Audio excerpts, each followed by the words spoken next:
But while I was at the Washington Post, I also looked around, found a column by Catherine Rampell.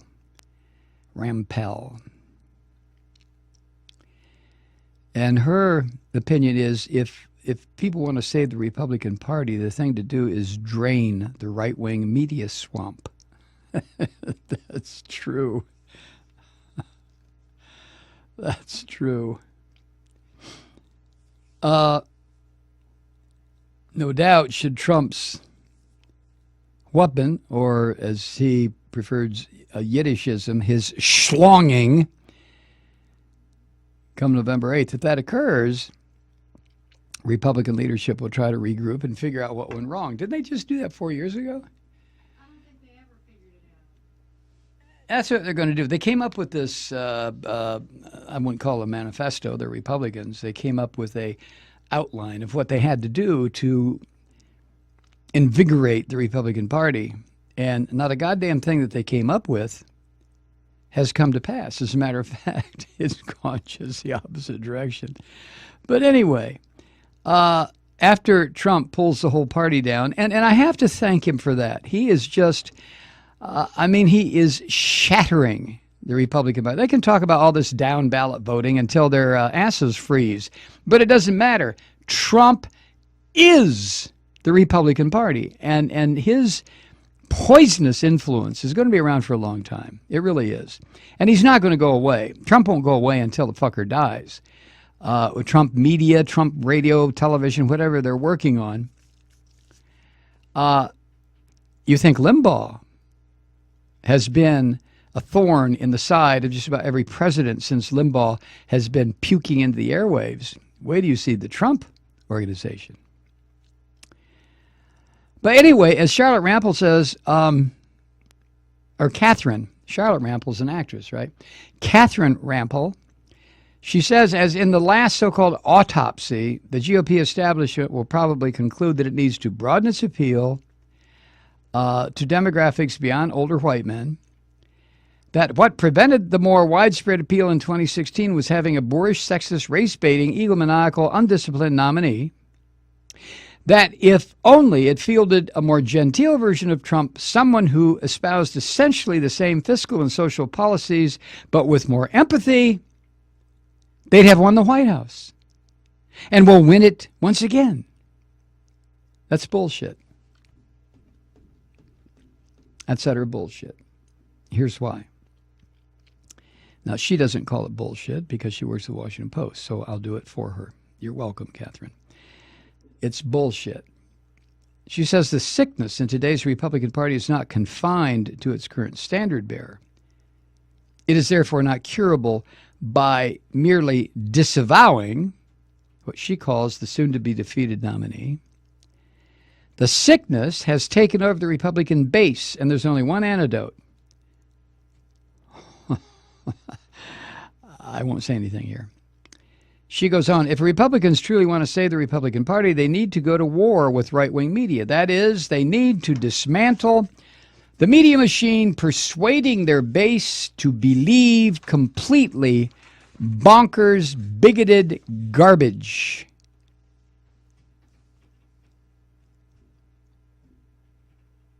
Because after all, right-wing radio, television, and internet fever swamps is what has gotten them into this mess that has led to massive misinformation, disinformation, cynicism among Republican voters. And draining that shithole is the only way to get Republicans out of it. Now, they're not going to do it, I don't think. I don't think the Republican leadership is capable of doing what Catherine Rampell is suggesting here.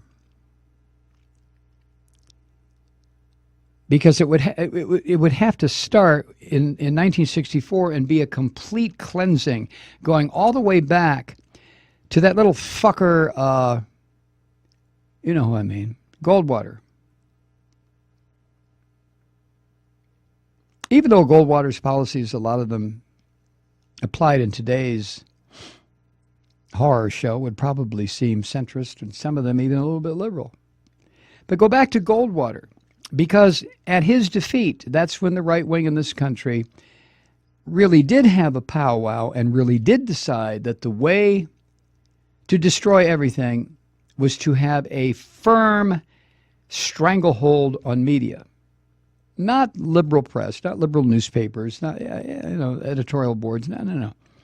Go for the more modern thing. And you know how history repeats itself.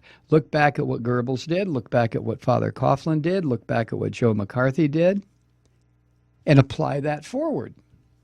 In other words, lie. Tell every single possible lie that you can. Now, some of the lies make sure that maybe 1% is truth. Just a little grain of truth added into your lie.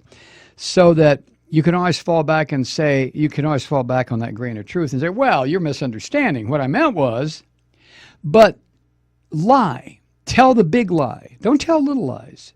Tell big, nasty, insane lies.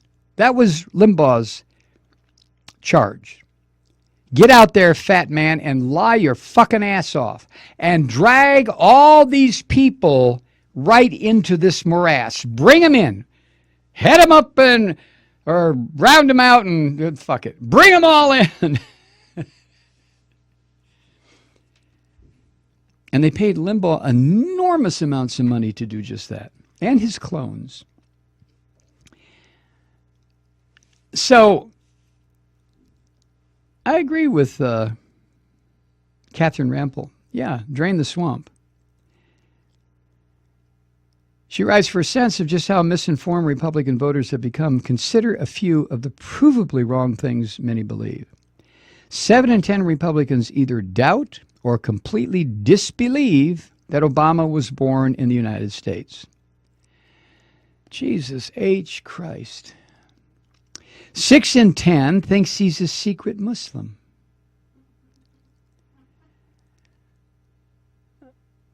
Half believe global warming is possibly or definitely a myth concocted by scientists.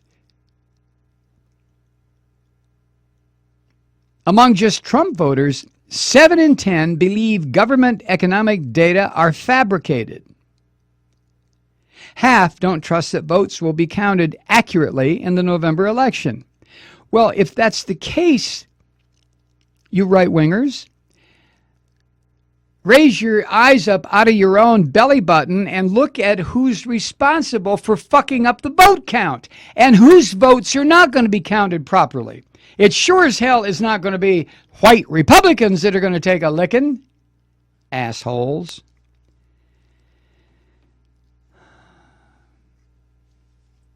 And further, some faction of Republican voters, as yet unmeasured, but some faction apparently believes that presidential elections are determined by Instagram followers. Yeah. Or how many people show up at your rally. That's the latest thing with Trump. Polls are all wrong. Look at this. Look at this crowd. 10,000 people in here. It might be 4,000. 10,000 people. What does Hillary get? Sick, old, poor, old, stumbling Hillary. She'll take a drug test. What does she get? 400 people? Oh. That's all it takes. It's a huge crowd, right? Republicans and Trump backers didn't come to these conclusions independently. They learned them from the influential TV, radio, and web outfits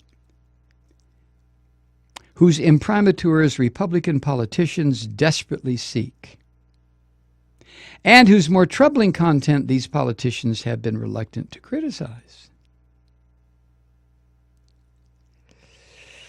When Republicans generically attack bias in the media, they're widely understood to be referring to centrist and left-leaning media, even though the most watched cable news channel is conservative, lying, bullshitting Fox News.